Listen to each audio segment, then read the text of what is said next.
ഷിരൂരിലെ തിരച്ചിലിന്റെ വിവരങ്ങളിലേക്കാണ്. തിരച്ചിലിൽ നിന്ന് നിർണായക പുരോഗതിയാണ് ഉണ്ടായത്. അർജുൻ ഓടിച്ച ലോറിയുടെ ഹൈഡ്രോളിക് ജാക്കി ഇന്ന് ഉച്ചയ്ക്ക് ശേഷം നടന്ന തിരച്ചിലിൽ കണ്ടെത്തി. ഈശ്വർ മാൽപ്പയും സംഘവും ഗംഗാവലി പുഴയുടെ ആഴത്തിലിറങ്ങി പരിശോധിച്ചപ്പോഴാണ് ലോറിയുടെ ഭാഗങ്ങൾ കണ്ടെത്തിയത്. സമീപത്തു തന്നെ ലോറി ഉണ്ടാകുമെന്ന പ്രതീക്ഷയിലാണ് തിരച്ചിൽ സംഘം. നാളെ മാൽപ്പെ സംഘത്തിനൊപ്പം നാവികസേനയും തിരച്ചിലിനെത്തും. ഇപ്പോഴത്തെ നീക്കങ്ങളിൽ പ്രതീക്ഷയുണ്ടെന്ന് അർജുന്റെ ബന്ധുക്കൾ പറഞ്ഞു. നാവികസേനയുടെ വരവ് പ്രതീക്ഷിച്ചായിരുന്നു ഇന്നത്തെ പാതി ദിനത്തിലെ കാത്തിരിപ്പ്. പുഴയിലിറങ്ങിയുള്ള തിരച്ചിൽ നേവിക്ക് ജില്ലാ ഭരണകൂടത്തിന്റെ അനുമതിയില്ലെന്ന വിവരം ഉച്ചയോടെ പുറത്തു വന്നു. പ്രതീക്ഷ നിരാശയായി മാറി. എന്നാൽ കാർവാർ MLA ഇടപെടലിലൂടെ ഈശ്വർ മാൽപ്പെ വീണ്ടും രക്ഷാവേഷത്തിലെത്തി.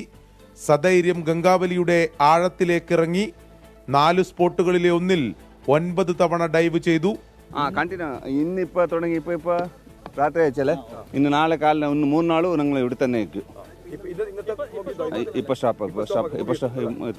തെരച്ചിലിൽ അർജുന്റെ ലോറിയുടെ ഹൈഡ്രോളിക് ജാക്കിയും ടാങ്കറിന്റെ ചില ഭാഗങ്ങളും കണ്ടെത്തി. ഉറപ്പന്നെ പുതിയ ജാക്കി നമ്മൾ വാങ്ങിയതാ. ആ ലോറിന്റെ തന്നെ ഒരു സംശയമില്ല. ഇത് ലോറിക്ക് അല്ലാതെ വേറെ ഒന്നിനും ഉപയോഗിക്കില്ല. എന്തായാലും ടാങ്കർ വണ്ടിന്റെ എന്തായാലും അല്ലല്ലോ. നാളെ രാവിലെ 8 മുതൽ ഗംഗാവലി പുഴയിൽ പരിശോധന തുടരും. ഈശ്വർ മാൽപ്പയുടെ സംഘാംഗങ്ങൾക്ക് പുറമെ NDRF, SDRF നാവികസേനാംഗങ്ങൾ കൂടി ദൗത്യത്തിന്റെ ഭാഗമാകും.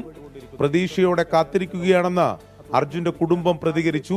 തീർച്ചയായിട്ടും ഇന്നേക്ക് 29ാമത്തെ ദിവസമാണ്. നമുക്ക് ഇന്നാണ് ലോറിയുടേതെന്ന് പറഞ്ഞൊരു ഇതിന്റെ മുന്നേ നമുക്ക് സംഭവം നടന്ന് 10-12 ദിവസം നമുക്ക് ഇതിലുള്ള വുഡ് കിട്ടിയിട്ടുണ്ടായിരുന്നു. പക്ഷെ അതിനുശേഷം ഉള്ളൊരു വണ്ടിയുടേതായിട്ടുള്ളൊരു തെളിവ് ഇന്നാണ് ലഭിച്ചിരിക്കുന്നത്. അവർ പറഞ്ഞത് മാൽപ്പേന്റെ കൂടെയുള്ള 4 ഡൈവേഴ്സും കൂടെ NDRF, SDRF എല്ലാ ടീമും കൂടി എത്തിയിട്ട് എല്ലാ രീതിയിലുള്ള തെരച്ചിൽ നടത്തുന്നതാണ് പറയുന്നത്.